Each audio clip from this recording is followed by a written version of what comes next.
De volta para uma conversa de peso hoje com o Major Marcel Vieira Neri, comandante do 3º Batalhão de Polícia Militar de Novo Hamburgo, que atende toda essa nossa... São quantos municípios, Major? Não, atualmente o 3º Batalhão ele atende só o município de Novo Hamburgo. Só Novo Hamburgo? Só Novo Campo Hamburgo. Bom está ligado a quem? Isso, agora o 32º, que é com sede em Sapiranga. Importante explicar isso, ó. Já estou eu falando bobagem. A gente estava conversando, brincando aqui no intervalo com o pessoal da técnica, com o Jorge. Como é que é esse negócio do jovem que um dia sonha em ser polícia? Tinha essa coisa também contigo? Sim, mas como é que eu vou dizer? São coisas que são construídas, né? Quando tu me convidaste para essa entrevista, eu fiquei pensando justamente nisso, fazendo uma introspecção que eu acho que até nunca tinha feito, né? E aí lembrando a criança, como é que começa? Tu começa brincando com aqueles Forte Apache, com aqueles soldadinhos de borracha. Politicamente incorreto matar índio. Né? Exatamente. Na época, né? Mas os até filmes os anos eram 60 era bonito isso. Os filmes eram assim, hoje é outra realidade, né?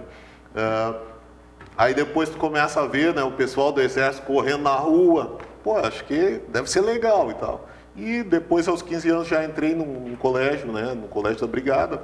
Aí foi uma outra experiência, mas que me ajudou muito, porque o ensino dali era muito bom, um ensino muito forte, me garantiu depois meu vestibular. E a opção também veio ao natural. Quando a gente passa por uma escola com essas características, a gente já tem esse pendor, ou gosta ou, né, não quer mais ver. Caso tu te encaixou, né? te alinhou Fechou com o meu perfil, então, né? E não me considero aquele militar muito Caxias, mas acho que alguns valores que são defendidos, eles são realmente valores que devem permanecer. É normal um militar roqueiro? Eu não sei. Gosta de uma guitarra, né? Eu não sei se é normal, né, ou não, mas na minha personalidade é uma característica que eu já carrego desde o Rock in Rio 1, lá onde eu comecei a gostar do rock e acompanhar as bandas. E já comprei já ganhei minha primeira guitarra, e de lá, né, esse hobby tem me acompanhado.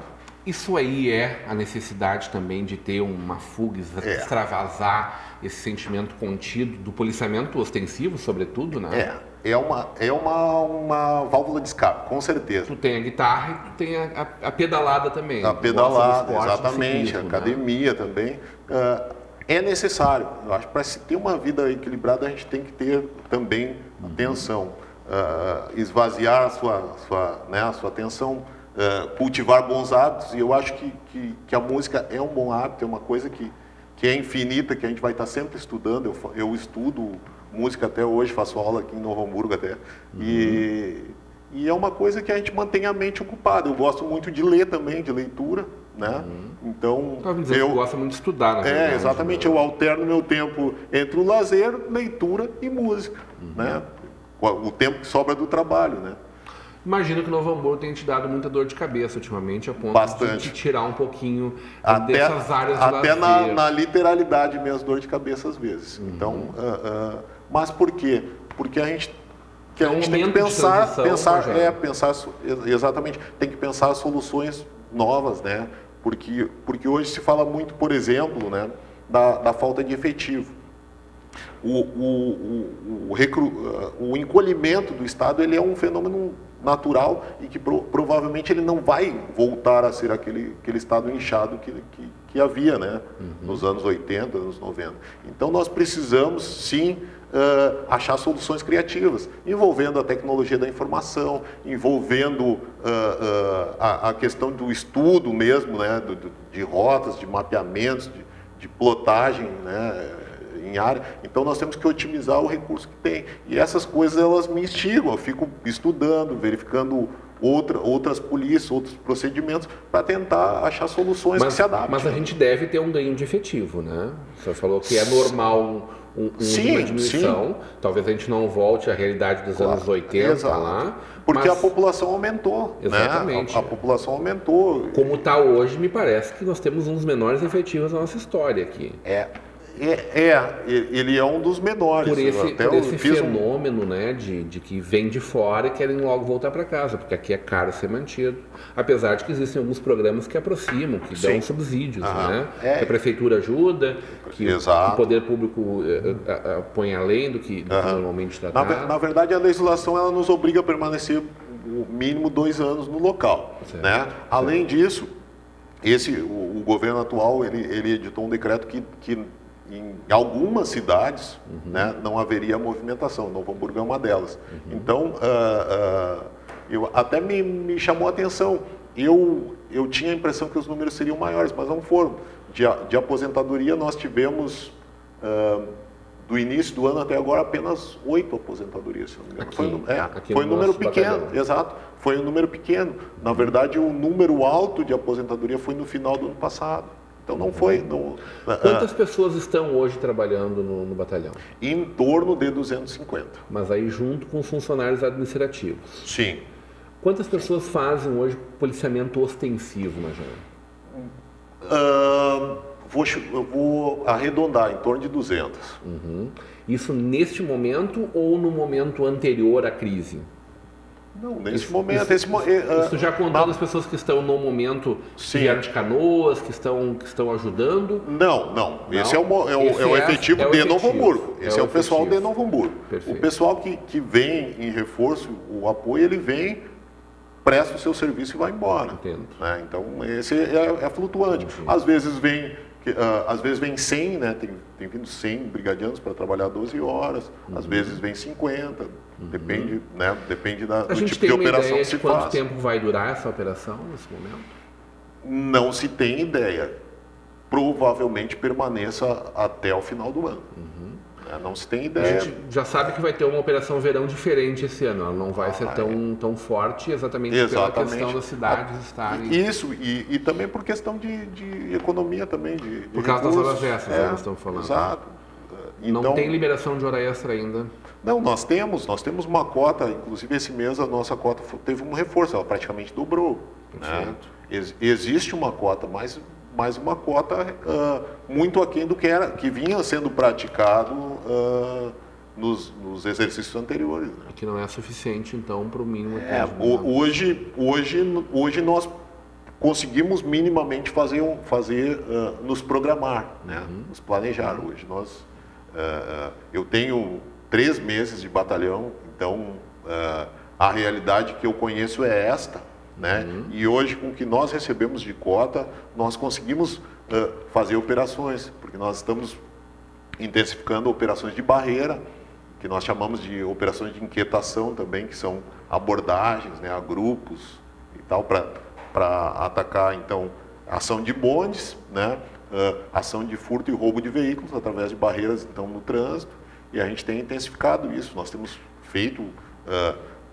desde a partir das 8 da manhã até o início da madrugada, nós temos intensificado barreiras e barreiras móveis, não barreiras fixas num local, porque hoje com as redes sociais, isso aí, com as redes sociais 15 minutos já está todo mundo sabendo que tem uma barreira em determinado local. Então, como é que o senhor recebe, lhe machuca especialmente quando alguém fala que essas barreiras são apenas para verificar se o IPVA está em dia, por exemplo? Para mim, eu vou ser bem sincero, as pessoas, elas, assim como elas têm a sua opinião sobre futebol, sobre política, elas têm sobre segurança pública, né? Então, umas críticas, existem críticas que são construtivas, isso né? É totalmente descabido, certo? Totalmente descabido, né? Existe sim uma necessidade de arrecadar do governo. Mas não, o enfoque nem é esse. Vocês estão prendendo, estão apreendendo armas, estão exatamente, armas e drogas. Nessas blitz. Né? Exatamente. Na verdade, na nossa atividade, a gente diferencia barreira de trânsito, que é destinada à fiscalização de trânsito, e barreira policial. Que são essas que estão sendo feitas exatamente. Agora, barreiras policiais. A barreira policial, ela se limita a verificar a documentação do veículo, né, e a habilitação do condutor. Se fosse uma barreira de trânsito, haveria toda uma fiscalização de equipamentos obrigatórios, que é outro procedimento. Abre o porta-mala para ver se tem alguém lá, aí faz isso. Sim, fizemos. Isso na barreira policial é feito. Fizemos. Ver se tem alguém, ver se tem alguma coisa suspeita, alguma coisa assim. Porta-mala, exatamente. Está se usando cachorro de alguma forma para sondagem de drogas? Sim, nós temos os cães aqui em Campo Bom muito bem treinados e nós utilizamos. E esses cães aí são até eu estive pleiteando de trazer alguns para Novo Hamburgo, mas eles são aqui próximos e Boa estão à informação disposição. essa, tomara que a gente consiga isso aqui. Como é que está a frota da brigada em Novo Hamburgo? A frota da brigada ela está em dia, né? Só que a última aquisição ela data de 2014. Então um veículo que roda 24 horas, né? Eles acabam dando muita manutenção. Mas nós estamos na constante batalha, né? Seja com recurso orçamentário, seja com o apoio da comunidade, até o poder público municipal também nos aportou, né, com alguns recursos para manutenção de viaturas, e hoje nós estamos bem, Isso é sempre bem-vindo? Sempre é bem-vindo, toda ajuda é bem-vinda, né? A gente procura apenas canalizar ela para que ela não fique centralizada no soldado A, B ou C, e sim que seja canalizado via comando para que se tenha um controle disso. Mas toda ajuda é bem-vinda. Como está essa integração entre as forças de segurança, né? Porque a gente tem uma guarda municipal que é muito forte, muito atuante. Exatamente, uma das maiores do estado. E muito atuante também, né? E me parece que com um reforço muito maior com a chegada do novo comandante, né?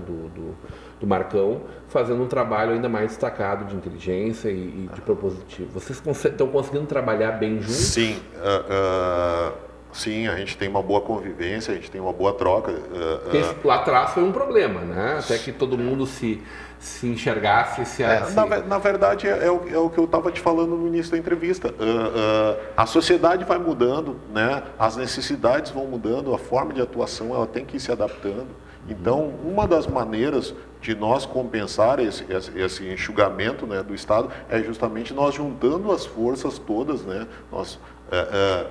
Se já existia uma fluidez de informações e de apoio, hoje ela é extremamente necessária. Não tem como se conviver, né, de uma maneira diferente, cada um puxando para o outro lado. Tu veio como um bombeiro para cá?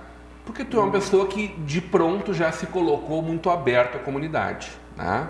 Não vou falar de outros comandantes, enfim, tivemos lá no passado gente muito próxima da sociedade, que está aí até hoje, né? Falamos do Mago, por exemplo, né?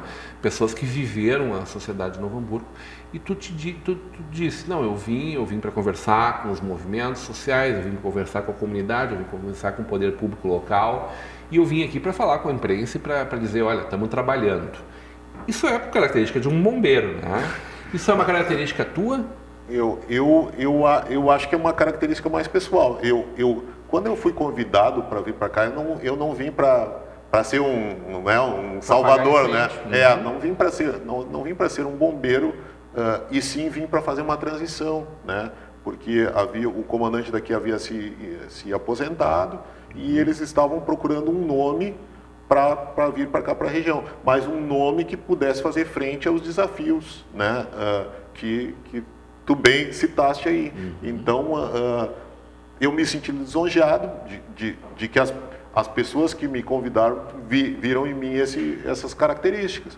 Só que, como eu falei, é um desafio. E desafios, né, eles são instigantes. Então, cheguei aqui, né, já me deparei com uma outra realidade diferente daquela que eu vi nos anos 90, né, e procurei, né,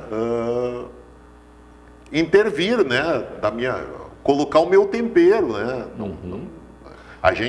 Não existe exército de um homem só.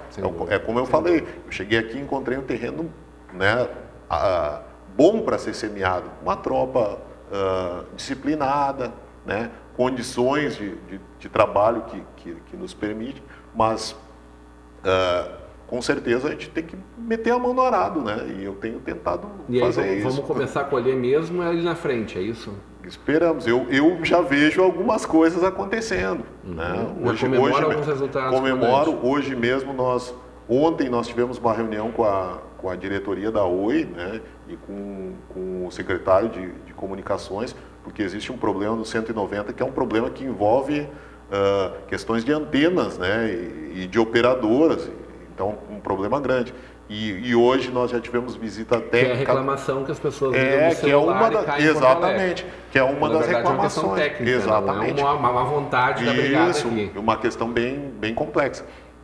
E hoje já tivemos o primeiro embate, então fizemos alguns ajustes já no 190, que certamente já pro nosso público já vai ter uma diferença quando ligar para o 190. Essa é uma boa notícia que o senhor está nos trazendo. Então, é que a nossa atividade da brigada ela é extremamente abrangente, né? Ela vai desde da inteligência até a parte estrutural, que a gente muitas vezes precisa, a parte de instrução. Então, tem várias frentes, né? Própria inclusão, né, e formação de soldados, que hoje é um dos reclames. Quando a gente fala de instrução, a gente também pode dizer aí, o senhor fez essa referência no debate que nós realizamos aqui na Vale TV na segunda-feira, que nós só vamos ter um problema de segurança pública muito relativizado quando nós tivermos muita educação para o nosso povo.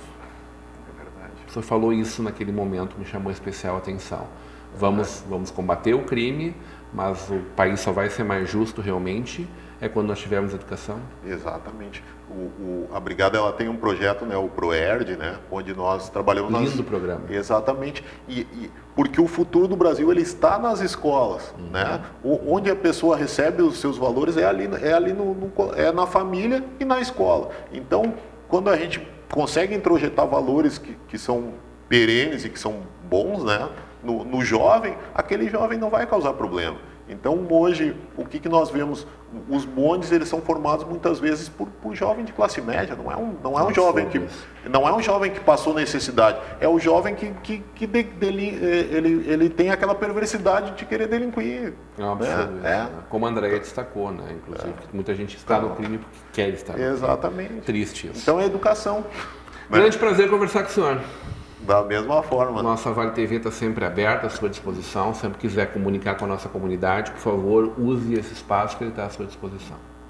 Muito obrigado. Eu quero dizer que a condução do amigo foi muito bacana, fez com que eu me sentisse muito à vontade, né? Embora não tenha toda essa desenvoltura ainda, mas com certeza vamos estreitar esses laços. Tenho certeza que conseguiu conversar com o nosso público aí hoje e não vai faltar oportunidade de o senhor voltar aqui e falar com o nosso telespectador. Hoje numa conversa de peso com o Major Marcel Negri, aqui do nosso 3º Batalhão de Polícia Militar. Continua agora com a programação da nossa Vale TV e da nossa rede comunidade de televisão.